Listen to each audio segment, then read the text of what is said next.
बच्चों नमस्कार। मैं doctor Jitendra Kumar Marothia, associate professor इतिहास विभाग, सम्राट पृथ्वीराज चौहान राजकीय महाविद्यालय अजमेर। बच्चों हम बात कर रहे हैं थर्ड ईयर पेपर फर्स्ट आधुनिक भारत का इतिहास। और थर्ड ईयर के बच्चों के से वीडियो के माध्यम से अध्यापन एक लंबे अंतराल के बाद मैं बात कर रहा हूँ, क्योंकि परीक्षा ही चल रही थी। तो हम जहाँ पिछले एपिसोड में थे, या समझ आता हूँ, पिछले जहाँ मेरा अध्यापन हुआ था कि रणजीत सिंह अमृतसर की संधि की।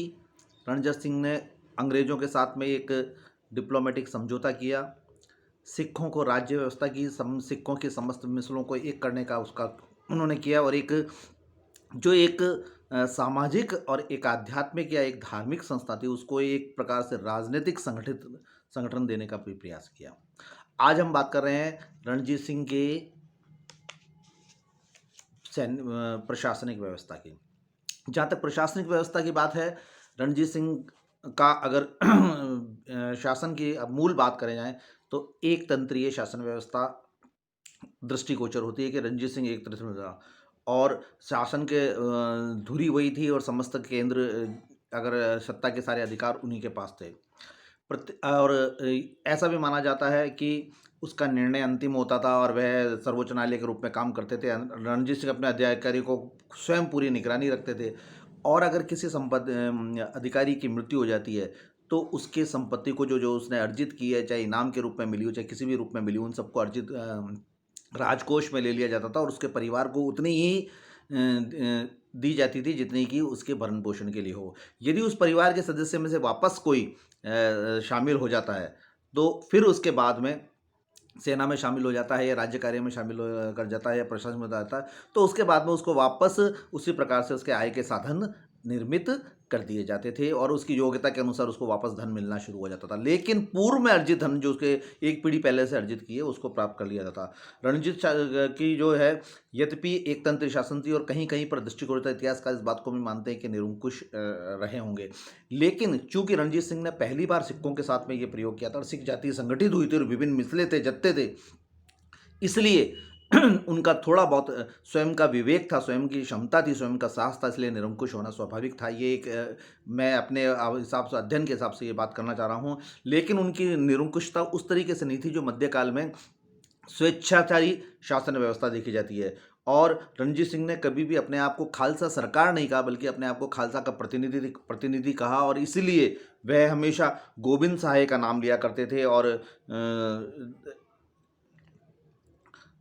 नायक सहाय कहा करते थे, स्वयं को नायक सहा करते थे। ये भी बहुत बड़ी बात होती थी। और आडंबर पूर्ण जो पदवियां थी उनको वो स्वीकार करने में और लोगों के निजी जीवन में उन्होंने कभी हस्तक्षेप नहीं किया, यानी अंतःकरण की स्वतंत्रता को उन्होंने हमेशा बनाए रखा। और अपराध सिद्ध होने पर संबंधित वे अधिकारियों से सख्ती से करते थे, और ये क्या मान के चलते थे कि हम जनता की सेवा कर रहे हैं और इसके बदले में राजकोष से हम संपत्ति प्राप्त कर रहे हैं। और उनका ये सीधा सा ये मानना भी था कि प्रजा की शिकायतें वे स्वयं सुनते हैं, और यदि इस प्रकार का कोई अधिकारी का आ जाता है तो उसको कठोर दंड देंगे। अब जहाँ तक उनके बात मंत्री की या उनकी आती है, वे 5 मंत्री मुख्य थे, और उसमें वजीर जो था सबसे इम्पोर्टेंट था, और ध्यान सिंह उस समय वजीरी पे करते, सेनापति थे, विदेश मंत्री वजीर के बाद में आता था, और दीनानाथ और भवानी दास वित्त मंत्री और वो आते थे। फिर उसके बाद में फ़कीर अजुद्दीन जो है सेनापति के रूप में करता था। तो ये 5 मंत्री जो है वो उसकी कैबिनेट के उनके विश्वास पात्र, विशेषज्ञ, अनुभवी, और आपातकाल में उनके साथ में सहयोग के रूप में खड़े होने वाले कहे जाते थे। तो ये एक बहुत विशेष बात होती थी कि वो 5 कैबिनेट को लेकर चलते थे। और उसके बाद में सूबे की बात करें या प्रांतों की बात करें तो 3 पूरा प्रांत जो 4 सूबों में या प्रांतों में विभाजित था, जिसमें कश्मीर, मुल्तान, पेशावर और लाहौर था। और प्रत्येक सूबे का जो सर्वे अधिकारी होता था वो नाजिम कहलाता था, और सूबे का दूसरा मुख्य अधिकारी जो होता था कारदार हो जाता था। सूबे परगने में विभाजित थे, और प्रत्येक परगने में, अगर सूबे को पहले परगने में विभाजित कर दिया, परगनों से फिर ताल्लुक में विभाजित कर दिया, और ताल्लुक के पास में 50-60 गांव दे दिए। यानी एक प्रकार से लोकल एडमिनिस्ट्रेशन का भी उन्होंने, स्थानीय शासन व्यवस्था का भी उन्होंने पूरा पूरा ध्यान रखा। स्थानीय शासन का कार्य गाँव में पंचायत करती थी, और उन्नीय थोड़े यातायात के साधन उस समय अभाव था, इसलिए पंचायतों पर केंद्रीय सरकार का नियंत्रण बहुत कम हो पाया था। केंद्रीय साधन पंचायत स्थानीय लोगों की अपनी बुद्धि के अनुसार शासन करने की को संपन्न करना पड़ता था, और इसको रणजीत सिंह जी ने स्वीकारा भी कि आप अपने स्थानीय स्तर पर कर दो। ये प्रशासन की पद्धति, यानी सबसे पहले पूरा साम्राज्य, साम्राज्य के बाद में सूबा, सूबा के बाद में परगना, परगना के बाद में तालुक, गांव, और इस तरीके से उन्होंने बढ़ दिया। और फिर इसलिए हम देखते हैं कि कारदार जो नियुक्त किए गए थे उसके लिए पटवारी और कानूनगो भी बनाए गए थे। इसलिए हम आगे की बात करना चाहेंगे। इसी पे प्रशासनिक व्यवस्था के बाद में सबसे बड़ी बात होती है, जो एक सबसे बड़ा घटक होता है जो राज्य को चलाने के लिए, प्रशासन को चलाने के लिए होता है, वो तो वित्तीय घटक। तो रणजीत सिंह ने इस पर बहुत फोकस किया, और उस समय चूंकि पंजाब की भूमि हम जानते हैं कि बहुत उपजाऊ है, तो इस रणजीत सिंह जी ने भूमि कर पे बहुत अधिक ध्यान दिया, और राज्य के कुल आय 3-3.25 करोड़ थी, उसमें से 2 करोड़ यानी 1/2 जो आय थी वो इससे प्राप्त होती थी, भूमि कर से प्राप्त होती थी, और भूमि को विभिन्न भागों में बांटा गया था, और उनको विभिन्न अधिकारियों को भी नियुक्त किया गया था, और करों की दर निर्धारित कर दी थी। लेकिन उस कर की मात्रा से अधिक मात्रा में कोई भी किसी प्रकार का भी कर नहीं ले सकता था। यदि इस प्रकार की कोई सूचना आती थी कि वह अधिक मात्रा में कर रहा है और राजकोष में कम जमा करा रहा है, तो उसको तुरंत पद से मुक्त कर दिया जाता था, हटा दिया जाता था, और उसकी समस्त संपत्ति और जब तक की जो राजकोष में उसकी आय जमा है वो सबको भी हड़प ली जाती थी। भूमि कर वसूली के लिए कामदारों को नियुक्त, अतिरिक्त वसूल करने के लिए लगान का 5% भाग कमीशन के रूप में दिया जाता है। एक इंसेंटिव के रूप में वहाँ उस समय चला जाता था। राज्य को अन्य करों में भी देती। अब बचा 1-1.5 करोड़ कहाँ लिया जाता था, तो वो सीमा शुल्क और आबकारी शुल्क हुआ था, और चौकियाँ कायम थी जगह जगह राज्य में लाना ले जाना माल एक स्थान से दूसरे स्थान पर, जो आज भी होता है, चुंगी चौकी के नाम से जानी जाती है, वो व्यवस्था थी। और जागीरों से भी, जो जागीरदारों को जागीरें दी गई थी विभिन्न, उनसे भी राजस्व प्राप्त होता था। और भेद, खिल्लत और ये जो चीज़ें आती थी, जो गाँव में सूबे नाजिम वगैरह लाते थे, उससे को भी आज राज्य का आय का एक भाग माना गया। यद्यपि वो रणजीत सिंह की खुद की निजी रूप में थी, लेकिन फिर भी थी। तो हम ये कहना चाह रहे हैं कि रणजीत सिंह जी निजी जीवन में बड़ा एक तरीके से कहना चाहिए कि बहुत गरिमा में या वैसे विलासी जीवन के रूप में हो सकते हैं, क्योंकि उन्होंने राजा का पद स्थापित किया, महाराजा का पद स्थापित किया, लेकिन जो आय प्राप्त होती थी उस आय को वो सामाजिक कार्यक्रम में, राज्य के कार्यक्रम में खर्च करना उचित समझते थे।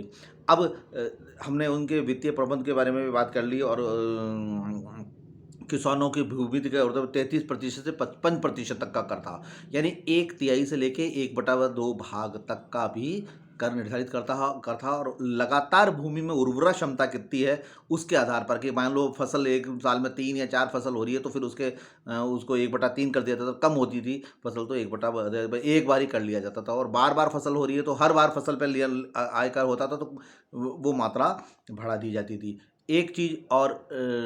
एक बात और रणजीत सिंह के संबंध में आती है कि न्याय व्यवस्था बहुत उच्च कोटि की थी। खुद अंतिम न्यायालय थे, गाँवों में पंचायती न्यायालय करते थे, और अदालत उल कहा जाता था। लाहौर में सर्वोच्च न्यायालय स्थापित थी। रणजीत सिंह स्वयं राज्य का प्रधान न्यायाधीश था, और जटिल तथा महत्वपूर्ण मामलों में जो राज्य के संबंध में होती थी या भारी भरकम राजस्व के मामले खुद निर्धारित करते थे।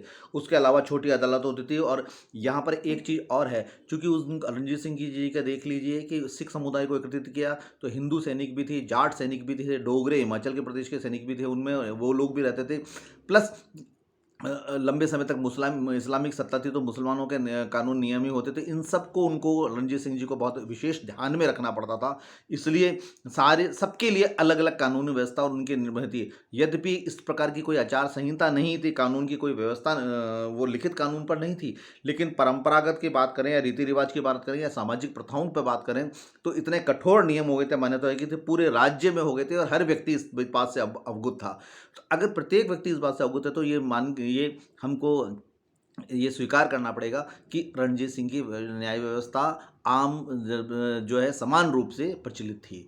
तो न्याय व्यवस्था, सैनिक व्यवस्था, प्रांतों की सूबे की व्यवस्था और उनका शासन का स्वरूप, इसके बाद में अब आते हैं जिस पे रणजीत सिंह सफलता प्राप्त कर सके।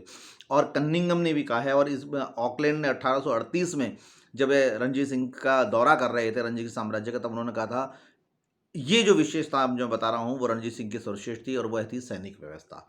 तो रणजीत सिंह की सैनिक व्यवस्था बहुत ही, सैनिकों का गठन उन्होंने बहुत अच्छा, बहुत बढ़िया तरीके से किया, और सबसे बड़ी उपलब्धि ये थी कि उसके एक नए सैन्य प्रशासन की स्थापना करी। क्योंकि रणजीत सिंह के पूर्व सिख सेना में घुड़सवारों को बहुत अधिक महत्व था, और पैदल सैनिक जो थे ना, उनके साथ में घुड़सवार जो थे वो श्रेष्ठतम माने जाते थे, स्वाभाविक श्रेष्ठतम माने जाते थे, मानवीय दृष्टि से वो अपने आप को बहुत ऊंचा मानते थे। तो इसलिए उनमें प्रशिक्षण भी नहीं मिल पाता था, अनुशासन भी नहीं हो पाता था, उनमें एक है बयाना इन्फीरियर कॉम्प्लेक्स आ जाता। उन सबको रणजीत सिंह जी ने बहुत दूर किया। रणजीत सिंह की नई सैनिक व्यवस्था की थी कि प्रशिक्षण सेना का उन्होंने गठन किया। फौज खास और फौज जो बेकेवाद थी, बेकेवाद तो अप्रशिक्षित थी, और फौज खास थी जो प्रशिक्षित थी, और साथ ही साथ में नगद वेतन दिया जाता था। उन्होंने फ्रांसीसी अधिकारियों को नियुक्त किया था, और बीच बीच में वह अंग्रेज अधिकारियों को भी अपने सैनिकों को निरीक्षण करने के लिए बुलाते थे, ताकि अंग्रेजों के साथ में उनका किसी प्रकार का वे द्वेष भाव नहीं हो, युद्ध नहीं हो, और अगर युद्ध हो गया तो उनकी आधी शक्ति सिखों के संगठन के बजाय अंग्रेजों के युद्ध में क्षति प्राप्त, मतलब क्षति के रूप में चली जाएगी। इस चीज़ को जानते थे। यद्यपि इतिहासकारों ने ये आलोचना का क्या है कि उन्होंने एक योद्धा के रूप में काम नहीं किया, लेकिन तत्कालीन परिस्थितियां के अनुसार रणजीत सिंह ने इस प्रकार का अपने विवेकपूर्ण कार्य निपटाने का पूरा प्रयास किया था। उनकी दूसरी विशेषता थी तोपखाने की उपेक्षा, तोपखाने की स्थापना। 1810 में पहली बार उन्होंने दरोगा तोपखाना प्रतिनिधित्व किया था, और दो प्रकार के तोपखाने थे, तोपखाना एजेंसी और तोपखाना एएसपी। इस भाग के अंदर मध्यम और भारी वजन की तोपें थे, तो तोपखाना एजेंसी थी, और तोपखाना एसपी थी, इसमें छल की तोपें रखी गई थी। और फिर तीसरा एक और था जबूर खाना, जिसमें बारूद वगैरह सब इकट्ठा होता था। तो तोपों के निर्माण के लिए अन्य प्रकार के सामान ले लिए। लाहौर में उन्होंने कारखाने भी स्थापित किए, जहाँ पर सर्वोच्च न्यायालय, मैंने आपको पिछली बार बताया, वो क्या थी। जिस सिख घुड़सवारों के सैनिक प्रशिक्षण प्राप्त नहीं था, या जिनको तोपखाने का प्रशिक्षण मिला था, उनको फौज बेकवाद में रखा गया था। रणजीत सिंह की सैन्य व्यवस्था के संबंध में मैं पहले भी जिक्र कर चुका, और फिर अभी बता रहा हूँ कि नियमित रूप से सैनिकों को वेतन दिया जाता था। सैनिकों की भर्ती राज्य के दबाव में नहीं किया जाता था, और स्वयं भर्ती करते थे, निरीक्षण करते थे।